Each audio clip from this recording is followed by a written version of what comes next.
너랑 민호는 일단 베란다에서 이불 펴보자.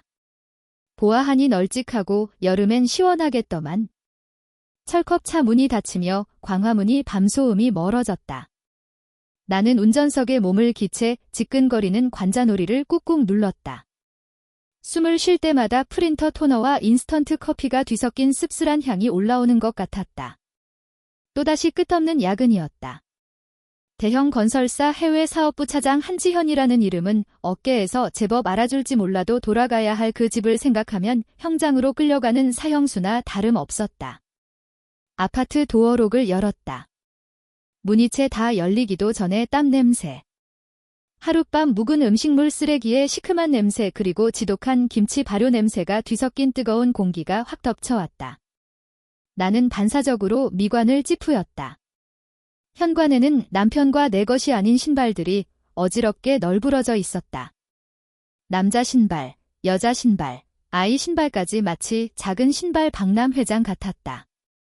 거실은 눈이 시리도록 불이 환했고 TV에서는 예능 프로그램의 과장된 웃음소리가 터져나왔다. 낯선 사람들이 내 소파에 늘어져 있었고 거실 테이블 위에는 맥주 캔과 과자 봉지들이 산더미처럼 쌓여 있었다. 내 집의 서울 강남구 회사에서 고급 인재 복지로 제공해주니 고급 아파트는 지금 시설 좋은 난민 수용소처럼 보였다. 우리 지현이 왔니? 귀가를 찌르는 날카로운 목소리. 시어머니 박 여사였다. 내가 가장 아끼는 양모 카페 위에 양반다리를 하고 앉아 있었다. 그녀의 앞에는 커다란 비닐이 펼쳐져 있었고 그 위에는 산더미 같은 배추가 쌓여 있었다. 그녀는 벌건 양념이 묻은 칼로 그 불쌍한 배추를 힘껏 내리치고 있었다. 내 아이보리의 카페트 위에는 이미 눈에 거슬리는 붉은 자국이 몇 군데 튀어 있었다. 어머니, 오실 거면 미리 연락이라도 주시지 그러셨어요. 나는 들끓는 화를 애써 억누르며 메마른 목소리로 물었다.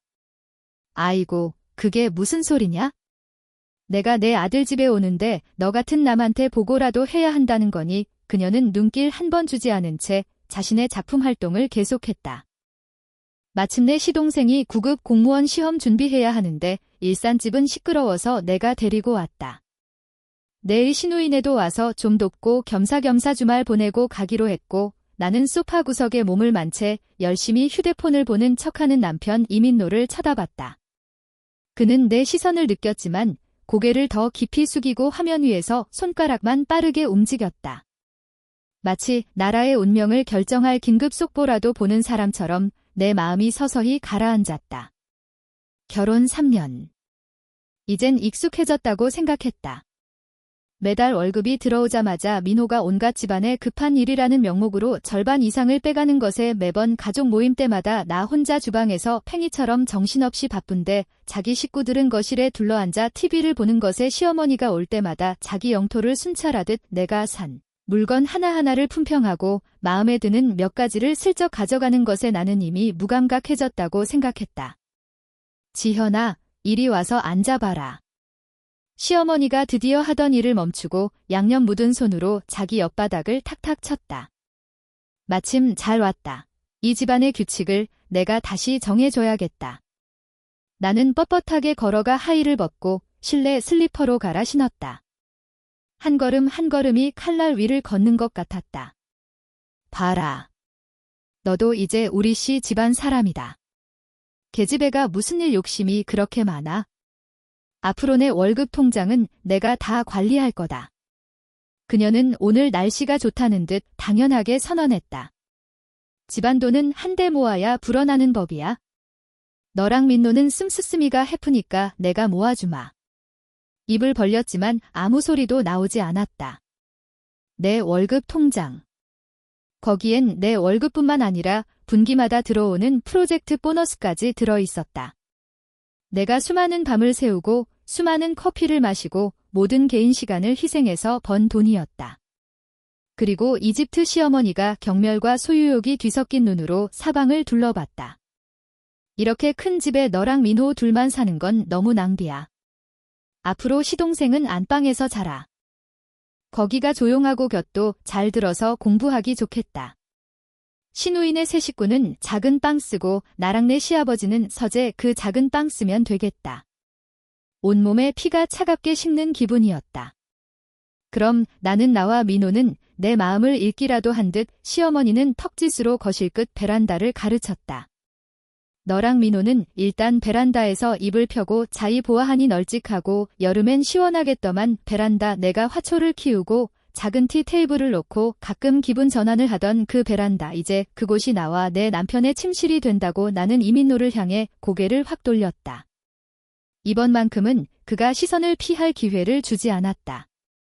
내 시선이 그의 얼굴에 모처럼 박혔다. 그는 마침내 고개를 들었다. 눈빛은 흔들렸고 얼굴에는 우는 것보다 더 보기 흉한 미소를 짓고 있었다. 지현, 그가 다가와 내 손을 잡았다. 목소리는 모기 소리만큼 작았다. 엄마도 다 우리 잘 되라고 그러시는 거잖아. 동생 시험이 중대사인데 형이랑 형수로서 당연히 도와줘야지. 그냥 내 체면 봐서 우선 좀 참아주면 안 될까? 잠깐만. 동생 합격하면 다 괜찮아질 거야. 당신 체면 때문에 또 그 소리다. 그의 체면 때문에 나는 해외 지사 승진 기회를 포기했다. 그의 체면 때문에 나는 내 적금을 깨서 사업에 실패한 그의 동생 빚을 메꿔줬다. 그의 체면 때문에 나는 내 집이어야 하리 공간에서 어녀 사는 식객처럼 베란다로 쫓겨나 잠을 자야 한다. 그 순간 내 심장은 보이지 않는 손에 힘껏 쥐어짜였다가 차가운 심해 속으로 내동댕이 쳐지는 것 같았다. 나는 그를 내가 한때 사랑했던 그 남자를 쳐다봤다.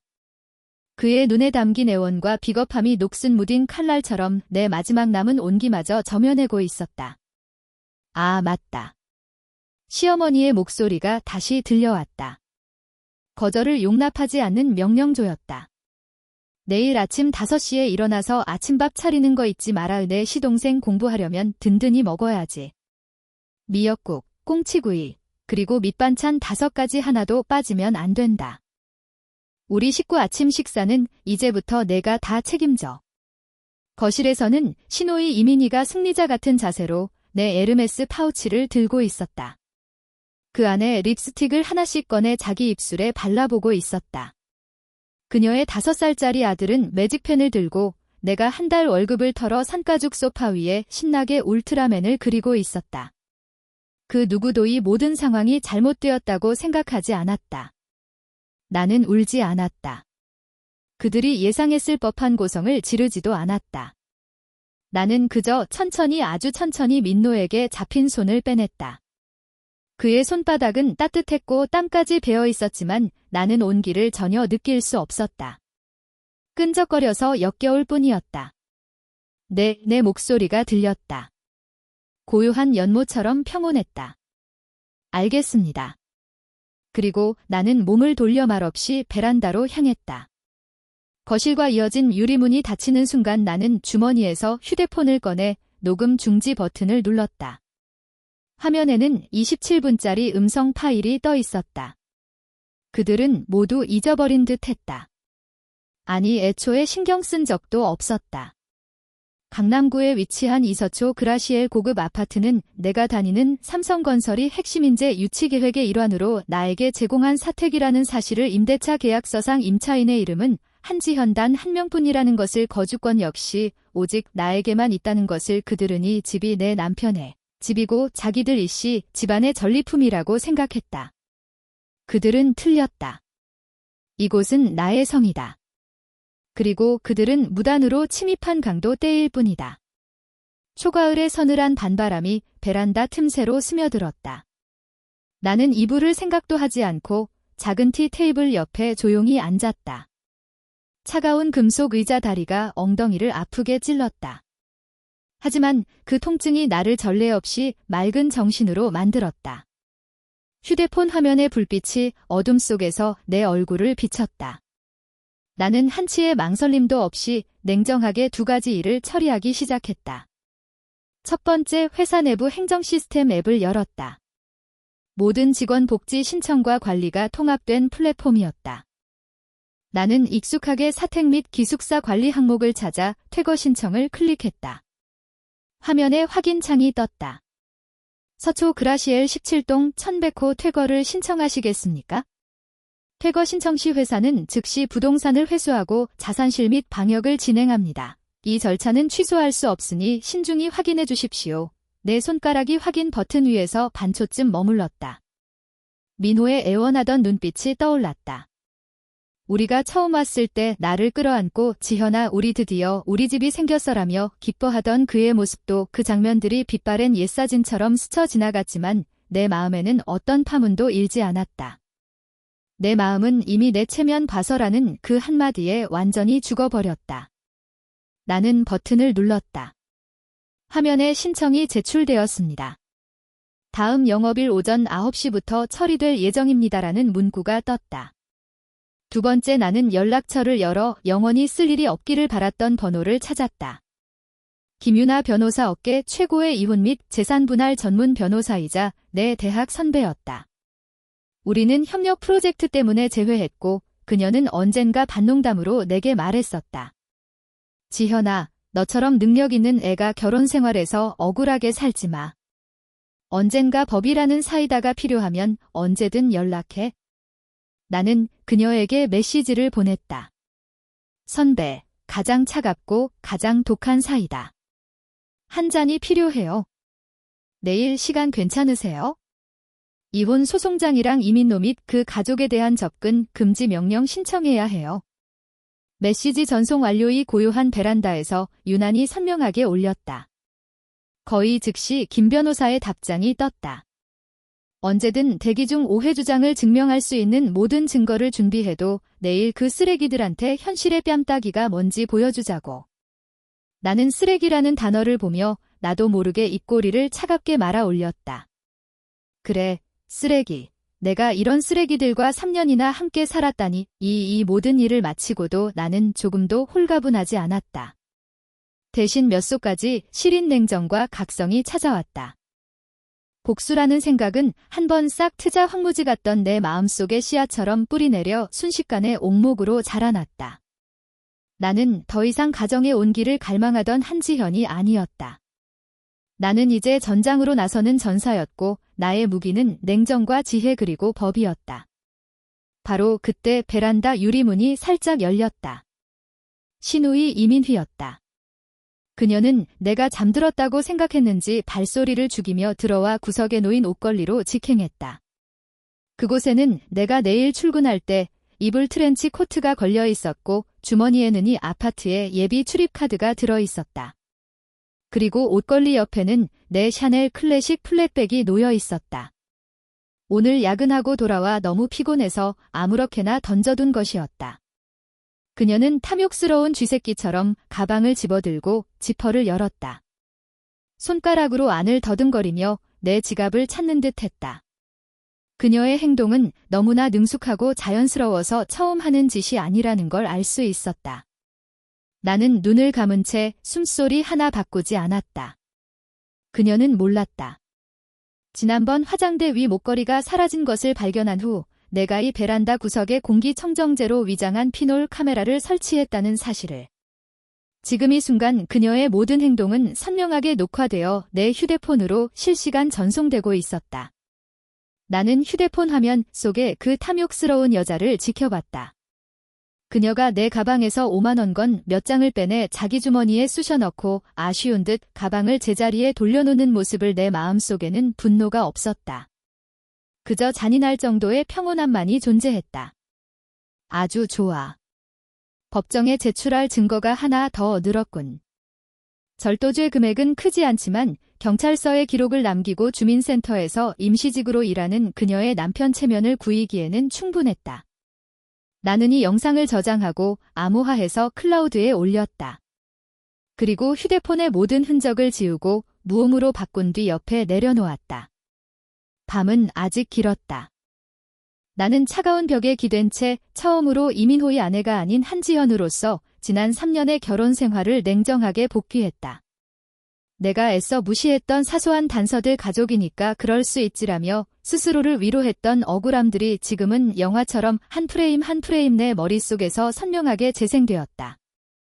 시어머니는 처음 우리 집에 왔을 때 새 며느리의 좋은 물건은 시부모 먼저 공경하는 법이라며 내 어머니가 선물해준 고가의 본차이나 식기 세트를 당당하게 가져갔다.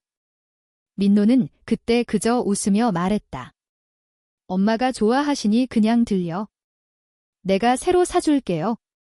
물론 그는 새로 사주지 않았다. 시동생은 대학을 졸업하고도 직장을 구하지 못한 채 하루 종일 집에서 게임만 했다. 내가 좋은 마음으로 인맥을 동원해 중소기업의 일자리를 소개해줬지만 그는 출근 사흘 만에 선배한테 잔소리 듣는 게 싫다며 그만뒀다. 시어머니는 오히려 나를 나무았다.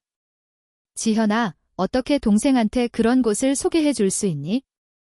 우리 민철리는 큰일 하래야. 추석 때 나 혼자 주방에서 십수명분의 제사 음식을 준비하느라 허리도 펴지 못했다. 반면 신호 있는 거실에서 내가 사온 고급 과일을 먹으며 내가 만든 음식에 대해 이러쿵저러쿵 불평했다. 새언니 잡채에는 왜 소고기가 없어요? 새언니, 이전은 좀 탔네요.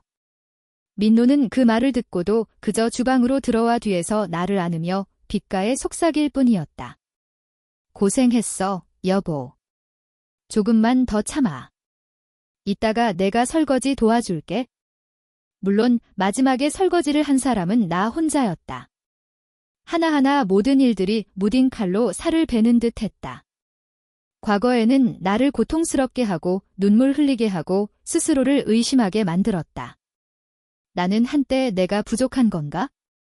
내가 너무 강하고 상냥하지 못해서 그들에게 인정받지 못하는 건가? 하는 생각까지 했다.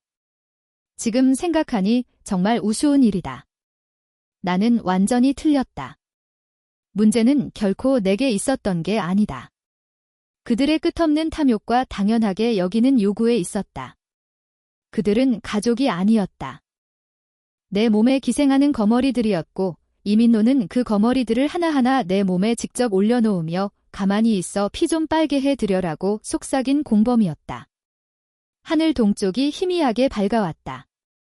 나는 뜬 눈으로 밤을 새웠지만 정신은 비정상적으로 맑았다. 나는 자리에서 일어나 뻣뻣한 몸을 풀었다. 베란다 유리창에 내 얼굴이 비쳤다. 그 얼굴에는 눈물 자국도 원망도 없었다. 오직 차갑고 단단한 결의만이 서려 있었다. 게임은 이제 끝내야 했다. 나는 유리문을 열고 거실로 들어섰다. 그 가족들은 여기저기 널브러져 코를 골며 자고 있었고 공기 중의 냄새는 한층 더 역겨워졌다. 나는 시어머니의 요구대로 5시에 주방에 가서 미역국을 끓이지 않았다. 나는 그저 조용히 안방 지금은 시동생의 방이 된으로 들어가 옷장에서 출근할 때 이불장과 트렌치 코트를 꺼냈다. 곤히 자던 시동생이 몸을 뒤척이며 잠고대를 했다. 나는 밤새 게임하느라 퉁퉁 부은 그의 얼굴을 아무런 감정 없이 바라봤다. 그리고 욕실로 들어가 꼼꼼하게 씻고 화장을 했다. 거울 속에 나는 눈빛이 날카롭고 화장이 정교했다. 나는 자신을 위해 완벽한 전투 화장을 했다. 립스틱은 선명한 레드. 그것은 권력의 색이자 경고의 색이었다. 모든 준비를 마치니 아침 7시 30분이었다. 나는 가방을 들고 하의를 신고 평소처럼 출근 준비를 했다. 거실을 지날 때 내 구두 소리에 시어머니가 잠에서 깼다. 그녀는 졸린 눈으로 일어나 앉더니 완벽하게 차려입은 내 모습을 보고 즉시 미간을 찌푸렸다. 야, 한지현, 지금 몇 시야? 아침밥은 안 했어요. 나는 평온하게 대답했다. 뭐 너희? 그녀는 순간 잠이 확 깨 막소리를 지르려 했다. 나는 그녀에게 기회를 주지 않았다. 나는 그저 미소를 지으며 그녀를 바라보고 그녀가 전혀 예상하지 못했을 말을 던졌다. 어머님 오전 9시까지 짐 다 챙겨서 나가시는 게 좋을 거예요. 아, 그리고 어머님이 더럽힌 카페랑 낙서된 소파 전부 변상하셔야 할 거고요. 너희 미친 여자가 지금 무슨 헛소리를 하는 거야? 시어머니는 잠시 멍하니 있다가 이내 얼굴이 새빨개지며 분노했다. 나는 더 이상 상대하지 않고 그대로 문을 열고 나갔다. 문을 닫는 순간 그녀의 악에 바친 고함과 잠에서 깨 허둥지둥 그녀를 말리는 민호의 목소리가 들려왔다. 햇살이 내 몸 위로 쏟아졌다. 나는 신선한 아침 공기를 깊이 들이마셨다. 이것은 내 반격의 첫걸음, 사소한 예고편에 불과했다. 진짜 본편은 1시간 뒤 정시에 상영될 것이다. 나는 지하철역으로 향했다. 내 발걸음은 단호했고 구두굽이 아스팔트를 두드리는 소리는 그들의 우스꽝스러운 꿈을 향한 장송곡을 올리는 카운트다운의 시계 소리 같았다. 오전 9시 정각 나는 사무실에서 해외 프로젝트 계약서를 검토하고 있었다. 휴대폰이 진동했다. 회사 총무부 부장님에게서 온 메시지였다. 한 차장님 서초 그라시엘 17동에 도착했습니다. 모든 것은 규정대로 처리하겠습니다. 나는 감사합니다라고 답장을 보내고 휴대폰을 화면이 보이지 않게 책상 위에 엎어두었다. 나는 지금 1102호에서 어떤 난리가 벌어지고 있을지 상상할 수 있었다. 초인종이 울렸을 때 이민노는 아직도 폭발 직전인 어머니를 진정시키느라 허둥대고 있었을 것이다. 엄마 화 푸세요. 지현이가 그냥 업무 스트레스가 심해서 헛소리 한 거예요. 제가 이따 전화해서 혼내줄게요. 혼내 저런 며느리를 데리고 살림을 합치겠다고. 아침밥도 안 차리고 나한테 되들어. 민호야, 내가 꽉 잡아야 해. 이 집안의 주인이 누군지 똑똑히 알려주라고 시어머니의 목소리는 복도 전체에 울릴 만큼 컸다. 초인종은 끈질기게 울렸다. 시누이 이민희가 짜증스럽게 문을 열었다. 누구세요? 아침부터 문 밖에는 정장을 입은 표정이 엄숙한 남자 몇 명이 서 있었다. 선두에 선 사람은 우리 회사 총무부의 박 부장이었다. 그의 뒤에는 건장한 체격에 냉정한 표정의 보안 요원 2명이 서 있었다. 실례합니다만 여기 삼성건설 직원 한지현 씨의 사택이 맞습니까? 박 부장의 목소리는 한치의 감정도 없는 사무적인 톤이었다. 네, 맞는데요. 무슨 일이시죠? 이민희는 어리둥절한 표정이었다. 박 부장은 안경을 고쳤으며 회사 직인이 찍힌 서류를 꺼내 보이며 차갑게 말했다. 저희는 삼성건설 총무부입니다. 회사 규정 및 한지현 차장님 본인이 어젯밤 22시 7분에 제출하신 정식 퇴거 신청에 따라 회사는 즉시 본 사택을 회수하여 자산 실사 및 내부 방역을 진행할 예정입니다. 모든 비관계자분들께서는 30분 내로 개인 물품을 챙겨 퇴거해 주시기 바랍니다. 네, 퇴거요. 지금 무슨 말도 안 되는 소리를 하시는 거예요? 이민희는 순간 머리가 돌아가지 않았다. 거실에 있던 시어머니와 이민노도 소란을 듣고 몰려들었다. 당신들 누군데? 남의 집에 함부로 들어와 시어머니는 즉시 주인 행세를 하며 두 손을 허리에 얹었다. 박 부장은 그녀를 무시한 채 난장판이 된 건니를 훑어보며 미관을 더욱 찌푸렸다. 그의 뒤에 있던 직원은 이미 태블릿 PC를 꺼내 집안 상태를 촬영하며 증거를 수집하기 시작했다. 특히 김치 국물로 오염된 카페2가 매직으로 낙서된 소파는 클로즈업에서 찍었다. 이민노 씨 맞으십니까? 박 부장의 시선이 마침내 내 남편의 얼굴에 머다. 네, 접니다. 당신들 대체 뭐 하는 겁니까? 이건 제 아내 집이고 그럼 제 집이기도 합니다. 우리 신혼집이라고요? 이민노는 마침내 상황을 파악하고 놀라움과 분노에 차 소리쳤다. 박 부장의 입가에 거의 냉소라고 할 만한 미소가 스쳤다. 내가 회사에서는 한 번도 본 적 없는 표정이었다. 그는 안경을 다시 한 번 고쳤으며 또박또박 명확하게 말했다. 이민노 씨 똑똑히 아셔야 할 겁니다. 첫째, 이 아파트의 소유권은 삼성건설 즉 회사 자산입니다. 둘째, 회사와 한지현 차장님이 체결한 고급 인재주택복지 협약에 따라 해당 아파트의 거주권은 오직 한지현 차장님 본인에게만 부여됩니다. 협약서에는 전대, 전차 또는 직계 가족, 부모 및 자녀 외의 인원을 장기 거주시키는 행위를 금지한다고 명시되어 있습니다. 여러분은 엄밀히 말해 자산을 불법 점유하고 있는 겁니다. 그는 잠시 말을 멈추고 그 서류를 민노 앞에 내밀며 내자필 서명과 회사 직인을 가리쳤다. 셋째, 그리고 가장 중요한 점입니다. 한지현 차장님께서 자발적으로 퇴거를 신청하셨습니다. 따라서 지금 이 시간부로의 아파트는 여러분과 그리고 한지현 차장님과도 아무런 관계가 없습니다. 이제 즉시 퇴거해 주십시오. 말도 안 돼. 민호의 얼굴이 돼지간처럼 붉어졌다. 그는 서류를 와락 빼앗아 들고 종이를 뚫을 듯이 글자들을 노려봤다. 지현이가 이럴 리가 없어. 당신들이 뭔가 착각한 거야? 저희는 규정대로 처리할 뿐입니다. 박 부장은 한 걸음 뒤로 물러서며 뒤에 있던 보안 요원들에게 손짓했다. 정리 시작하세요. 공무집행을 방해할 경우 즉시 경찰에 신고해서 처리하겠습니다. 보안 요원 2명이 즉시 앞으로 나섰다. 거대한 그림자가 엄청난 압박감을 주었다. 너희들 미쳤어. 시어머니가 꼬리 밟힌 고양이처럼 비명을 질렀다. 여긴 내 아들 집이야. 너희들이 뭔데 우리를 내쫓아 주거침입으로 고소할 거야? 여사님, 박 부장의 목소리는 얼음장처럼 차가웠다. 저희는 부동산 소유주의 정식 위임을 받았습니다. 오히려 여사님께서 협조하지 않으시면 저희가 불법 주거 침입 혐의로 경찰에 협조를 요청할 겁니다. 그리고 그는 직원의 태블릿에 찍힌 사진을 힐끗 보며 말했다.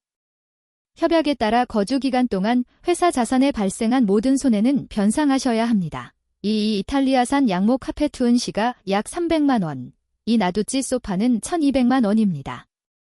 그리고 이 원목마루의 극과 오염 복구 비용은 시어머니의 비명소리가 뚝 그쳤다. 그녀는 자신이 도마처럼 사용했던 카페를 멍하니 바라봤다. 입은 달걀 하나가 들어갈 만큼 벌어졌다. 300만 원 이가 낡은 카페트 한 장이 시누인의 가족도 겁에 질려 어쩔 줄 몰랐다. 그들은 발밑이 고급 아파트가 아니라 곧 폭발할 화산이라도 되는 듯 허둥지둥 자기 짐을 챙기기 시작했다. 오직 이민노만이 조각상처럼 그 자리에 서 있었다. 그의 얼굴은 붉은색에서 잿빛으로 변해 있었다. 그는 마침내 내가 어제 했던 말들이 홧김의 한 소리도 헛소리도 아니었음을 깨달았다. 그것은 선전포고였다. 그리고 그는 처음부터 끝까지 바보처럼 아무것도 모르고 있었다. 지현이 한지연은 어디 있습니까? 그가 떨리는 목소리로 물었다. 한 차장님께서는 지금 회사에서 매우 중요한 해외 프로젝트를 처리하고 계십니다. 박 부장은 무표정하게 대답했다.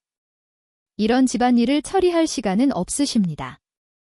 집안일이라는 세 글자는 그의 체면을 위해, 그의 집안일을 위해 나에게 희생을 강요했던 이민호의 뺨을 후려치는 아주 통렬한 따귀 소리처럼 들렸다.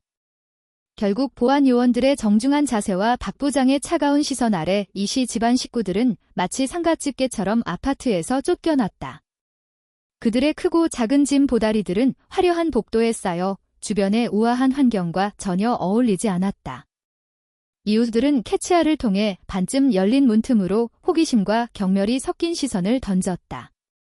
시어머니는 바닥에 주저앉아 떼를 쓰려 했지만 보안 요원의 무표정한 얼굴과 가슴에서 깜빡이는 바디캠을 보고는 즉시 조용해졌다. 그들이 쫓겨난 후 아파트 도어록은 즉시 초기화되었다. 박 부장에게서 마지막 메시지가 왔다. 정리 완료되었습니다. 파손 물품 목록은 메일로 보내드렸으며 변상 절차는 법무팀에서 진행할 예정입니다. 업무에 집중하십시오. 나는 창밖을 보았다. 햇살이 눈 부셨다. 강남의 하늘이 이렇게 맑았던 적이 있었나? 이민호의 전화는 30분 뒤에 걸려왔다.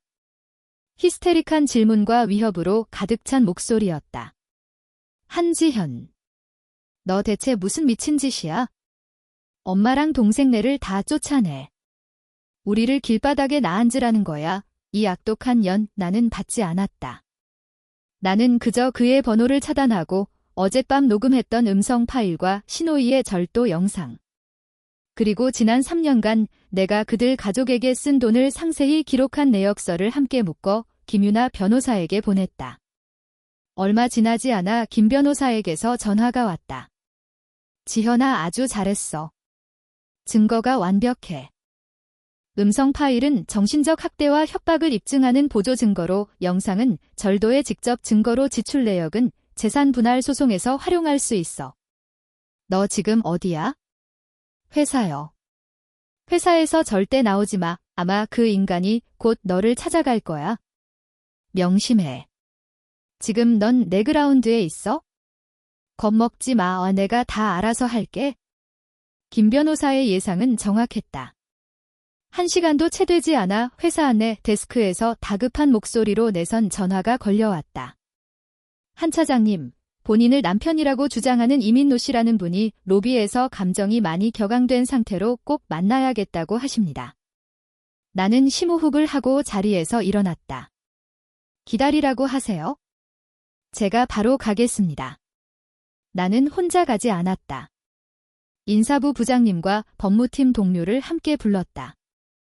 우리 일행이 회사 로비에 나타났을 때 이민노는 갇힌 짐승처럼 안내 데스크 앞을 서성거리며 입에 담지 못할 욕설을 내뱉고 있었다. 회사 부한 요원들이 이미 그를 둘러싸고 대치 중이었다. 나를 보자 그는 즉시 분노의 배출구를 찾은 듯 붉어진 눈으로 달려들었다. 한지현 보안 요원들이 재빨리 그를 막아섰다. 나는 그에게서 5미터쯤 떨어진 곳에 서서 차갑게 그를 바라봤다. 그는 어제 입었던 구겨진 옷차림 그대로였고 머리는 헝클어지고 눈빛은 광기에 차 있었다. 내 기억 속에 항상 단정하고 체면을 중시하던 그 남자와는 전혀 다른 모습이었다. 왜 이런 짓을 하는 거야? 우린 부부잖아. 불만이 있으면 나한테 말을 해야지. 왜 이런 식으로 나랑 내 가족을 모욕하는 건데? 그는 나를 향해 고함을 질렀고 로비에 있던 모든 사람들의 시선이 쏠렸다. 나는 말없이 법무팀 동료가 들고 있던 서류 봉투에서 2가지를 꺼냈다. 첫 번째는 김유나 변호사가 방금 텍스로 보내온 이혼 소송장이었다. 나는 그것을 들어올려 그가 위에 큰 글씨를 똑똑히 볼 수 있도록 했다. 이민노 씨, 내가 입을 열었다. 목소리는 크지 않았지만 조용한 로비에서 유난히 선명하게 울렸다. 오늘부로 우리는 더 이상 부부가 아닙니다. 이 소송장은 곧 당신에게 송달될 겁니다. 그의 동공이 세차게 흔들렸다. 두 번째는 나는 휴대폰을 꺼내 동영상을 하나 틀었다. 어젯밤 신우이 이민희가 내 베란다에서 절도 행각을 벌이는 모습이 담긴 영상이었다. 나는 휴대폰 화면을 그에게 그리고 주변의 호기심 어린 동료들에게도 돌려보였다. 이건 당신의 착한 여동생이 어젯밤 우리 집에서 한 짓입니다. 절도 금액은 크지 않지만 입건되기엔 충분하죠.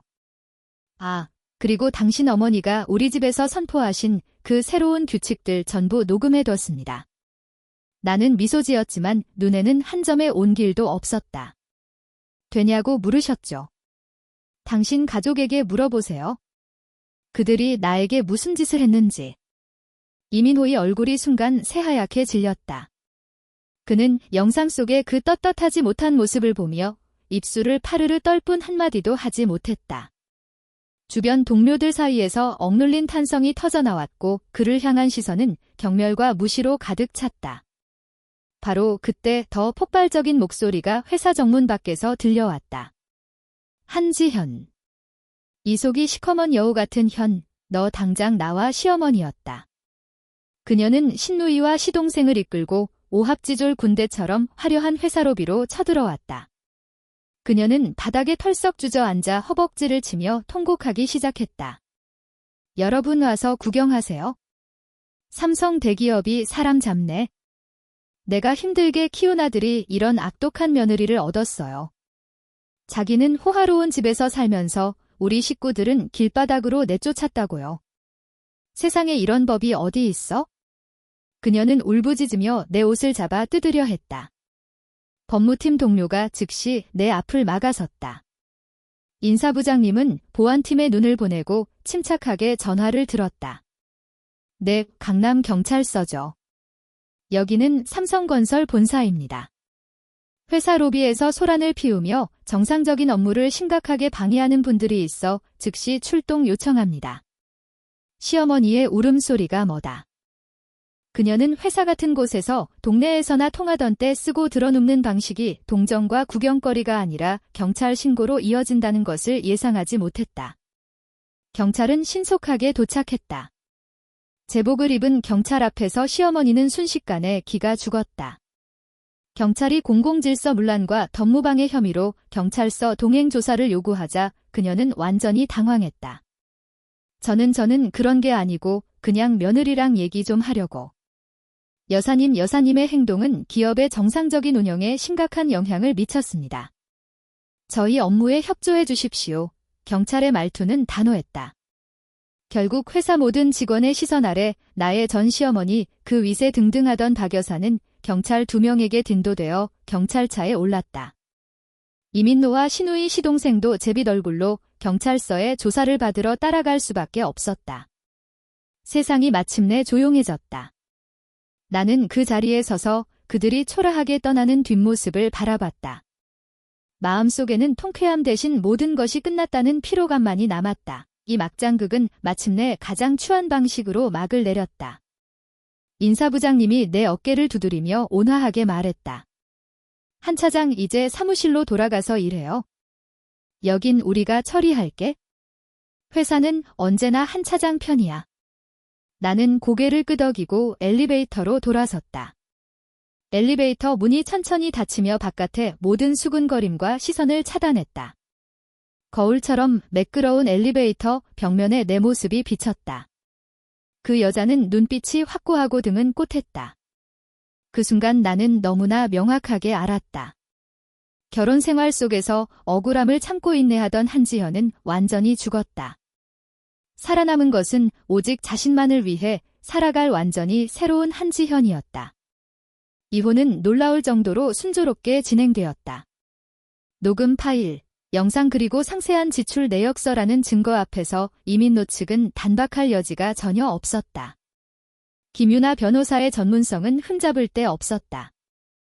그녀는 상대방의 귀책 사유로 인한 혼인 파탄이라는 판결을 성공적으로 이끌어냈을 뿐만 아니라 이민노가 요구한 내 혼전 재산 및 회사주택 보조금 등에 대한 모든 불합리한 분할 요구를 기각시켰다. 더 치명적인 일격은 회사 자산 손해 배상금이었다. 법무팀의 정확한 산정 결과 소파 바닥의 수리 및 교체 비용은 총 1,800만 원에 달했다. 이 채무는 주택 실제 사용기간에 발생한 불법 행위로서 판사에 의해 이민노와 그 가족이 공동으로 부담하라는 판결이 내려졌다. 판결문이 나왔을 때 이민노는 피고석에 그대로 주저앉았다고 들었다. 그는 역시 나간 채 법원을 걸어 나왔고 그를 기다리는 것은 산산조각난 현실이었다. 그의 가족 한때 그를 하늘처럼 여기고 능력 있는 아내를 얻어 가족 부양을 해주길 기대했던 그 가족은이 거액의 빚을 함께 져야 한다는 사실을 알게 된 후 그에 대한 태도를 180도 바꿨다. 시어머니는 친척들 사이에서 울며 하소연했다. 팔자가 사나 쓸모없는 아들을 낳았고 독한 년에게 홀려온 가족이 빚더미에 앉게 됐다고. 시동생은 며칠 지나지 않아 짐을 싸서 일산 본가로 돌아갔다. 그는 시험 준비에 집중하겠다고 했지만 실제로는 이 날벼락을 피하기 위함이었다. 신우이 이민희의 상황은 더욱 나빠졌다. 그녀의 절도 행위는 내가 고소하지 않아 입건되지는 않았지만 이 사건은 그녀가 사는 동네에 쫙 퍼졌다. 그녀의 남편은 망신을 당했다며 매일같이 싸우고 이혼을 요구했다. 그리고 이민노 한때 내 앞에서 거들먹거리며 자신의 체면을 위해 나에게 희생을 강요했던 그 남자는 가장 큰 패배자가 되었다. 우리 회사 로비에서 대소동을 벌인 그의 화려한 전적은 현장에 있던 동료들의 입을 통해 그가 속한 건설 업계에 빠르게 퍼져나갔다. 자기 가정 하나 제대로 건사하지 못하고 심지어 가족을 동원해 전처 회사에서 난동을 부리는 남자에게 누구도 중요한 프로젝트를 맡기려 하지 않았다. 그는 곧 회사 이미지 실을 이후로 다니던 회사에서 해고당했다. 직장을 잃고 빚을 지고 온 가족의 사소한 다툼과 원망까지 감당해야 했다. 나는 가끔 예전 공통의 친구들을 통해 그의 소식을 간간히 들었다. 듣기로는 부모님의 일산집을 팔아 빚을 갚고 온 가족이 반지하방에 모여 산다고 했다. 그는 가는 곳마다 취업에 실패했고 결국 생계를 위해 대리운전 기사를 시작했다고 한다. 버는 내 동료가 밤늦게 회식을 마치고 대리운전을 불렀는데 온 기사가 바로 이민호였다고 했다. 동료의 말에 따르면 그는 예전보다 10살은 늙어 보였고 머리는 희끗희끗하고 얼굴은 고단함에 절어 있었다고 한다. 그가 입은 대리운전 조끼는 낡고 더러워 보였다. 그는 내 동료를 알아봤지만 목적지에 도착할 때까지 한마디도 하지 않았다고 한다. 몇만 원의 대리비를 받고 말없이 밤의 어둠 속으로 사라졌다고. 그 이야기를 듣고도 내 마음에는 어떤 파문도 일지 않았다. 인과응보 그뿐이었다. 그가 직접 심은 원인이 이제 그가 삼켜야 할 열매를 맺은 것이다. 그리고 나는 내 인생의 새로운 장을 맞이했다. 그 소동 이후 회사는 나에 대해 어떤 부정적인 시선도 보내지 않았을 뿐만 아니라 오히려 나에게 큰 지지와 보호를 보여주었다. 회장님께서 직접 나를 불러 나의 냉정하고 단호한 대처 방식을 칭찬하셨다. 그는 말했다. 삼성에 필요한 건 문제에 발목 잡히는 사람이 아니라 문제를 해결하는 인재야. 한 차장 스스로의 가치를 증명해냈어. 얼마 지나지 않아 회사는 중대한 인사 발령을 발표했다. 내가 이전에 책임졌던 중동 프로젝트가 획기적인 성과를 거두면서 나는 정식으로 해외 사업부 부장으로 승진했고 신설되는 유럽 지사의 책임자로 발령받아 프랑크푸르트에 상주하게 되었다. 이것은 내가 한때 꿈꿨지만 결혼 때문에 포기해야 했던 기회였다. 이제 그것은 더 좋은 방식으로 다시 내 손에 돌아왔다. 한국을 떠나는 날 서울에는 비가 내리고 있었다. 나는 아무에게도 배웅을 부탁하지 않았다. 나 혼자 여행 가방을 끌고 인천공항의 거대한 통이창 앞에 서서 이륙하고 착륙하는 비행기들을 바라봤다. 휴대폰에는 김유나 변호사의 마지막 메시지가 와 있었다. 이민호 첫 번째 배상금 입금했어. 유럽에서 모든 일이 순조롭길 바라. 나의 자랑스러운 퀸, 나는 그녀에게 웃는 이모티콘을 보내고 휴대폰을 껐다. 나는 프랑크푸르트로 가는 비행기에 올랐다. 비행기가 구름을 뚫고 올라가 비 내리는 서울을 등 뒤로 멀리 던져버렸을 때 1000m 상공의 햇살이 창문을 통해 내 얼굴에 쏟아졌다. 나는 전례 없는 자유와 해방감을 느꼈다. 지난 3년의 결혼 생활은 길고 숨막히는 악몽과 같았다. 나는 그 꿈속에서 고통스럽게 몸부림치고 나 자신을 잃어버렸다. 하지만 이제 꿈에서 깨어났다. 나는 내 손으로 나를 가둔 새 장을 찢어버렸고 비겁하고 타협하던 과거에 나 자신도 부숴버렸다. 나는 더 이상 누군가의 아내도 며느리도 아니다. 나는 그저 한지현이다. 더 넓은 세상으로 나아갈 완전히 새로운 한지현. 나는 의자 등받이에 기댄 채 눈을 감았다. 입꼬리가 저절로 살짝 올라갔다.